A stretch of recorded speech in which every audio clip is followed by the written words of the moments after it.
24 ঘন্টার মধ্যে সকালের টাইমটা আমার সবচেয়ে পছন্দের একটা টাইম। এই একটা সময় মনে হয় যেন নিজের সাথে কাটানো যায়। আর হচ্ছে নিজের পছন্দের কাজগুলো নিজেকে একটু সময় দেয়া আর কি। আসসালামু আলাইকুম, কেমন আছেন সবাই? আমি সালেহা চলে আসলাম ছোট্ট একটি ভিডিও নিয়ে। আশা করছি সবাই পাশে থেকে ভিডিওটি উপভোগ করবেন এবং সুন্দর একটি গঠনমূলক কমেন্ট করে যাবেন। যেদিন সকাল সকাল কাজ থাকে সেদিন আর তাহাদের সাথে খুব একটা সময় কাটানোর সুযোগ আমার হয় না, কিন্তু ছুটির দিনগুলোতে আমি এই সুযোগটা কখনোই মিস করি না। তাদের সাথে সময় কাটাতে আমার খুবই ভালো লাগে। হ্যাঁ, কোথায় শুকনো পাতা আছে, কোথায় একটু আগাছা উঠেছে, এই জিনিসগুলো দেখভাল করা, একটু পানি দেয়া, একটু ভাতের পানি আমি রেখে দিই, চাল ধোয়া পানি, ডাল ধোয়া পানি। এই পানিগুলো কিন্তু গাছের জন্য খুবই উপকারী। তো যতটা সম্ভব আমি চেষ্টা করি তাদেরকে একটু ভালো খাবার টাবার দেওয়ার আর কি। তো যাই হোক, আমার আবার সাইজে ছোট এই টাইপের গাছগুলো খুবই পছন্দ, মানে বেশি বড় গাছের চেয়ে ছোট ছোট গাছগুলো বেশি ভালো লাগে। আর আমার এই গাছগুলোর বয়স কিন্তু অনেক বেশি, কিন্তু আমি খুব একটা বাড়তে দিইনি সেগুলোকে।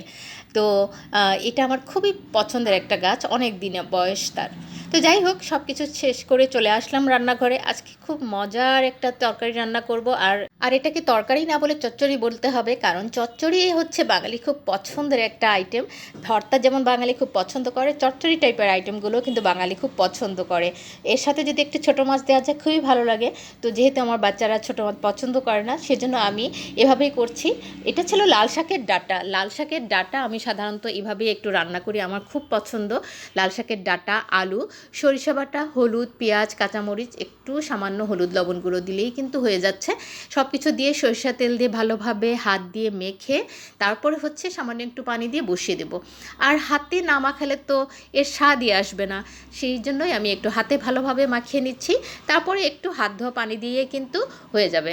আর সরিষা বাটাটা কিন্তু মাস্ট দিতে হবে, সরিষা বাটা দিলে আলাদা একটা সুন্দর ফ্লেভার আসবে এবং স্বাদটাও কিন্তু অনেকটা বেড়ে যাবে।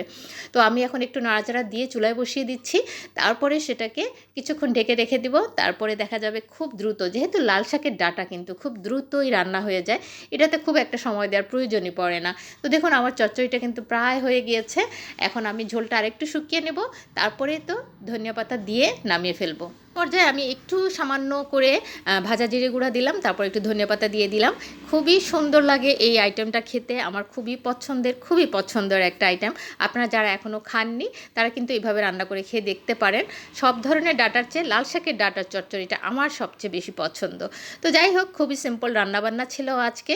আর এদিকে মেয়ের জন্য একটু চিংড়ি মাছ ভুনা করে ফেলছি। চিংড়ি মাছ ভুনা করলে আবার আর তেমন কিছু লাগে না। আর এদিকে চিংড়ি মাছ রান্না করতে গেলে আমার মেয়ের আবার চিংড়ি মাছের হাত পা খুবই পছন্দ, এগুলো নিয়ে বসে বসে খাবে আর খেলা করবে। তো তার জন্য এই চিংড়ি মাছ ভুনা করে দিলাম। তো যারা এতক্ষণ আমার সাথে ছিলেন সবাইকে অনেক অনেক অনেক ধন্যবাদ। সবাই ভালো থাকবেন। আল্লাহ হাফেজ।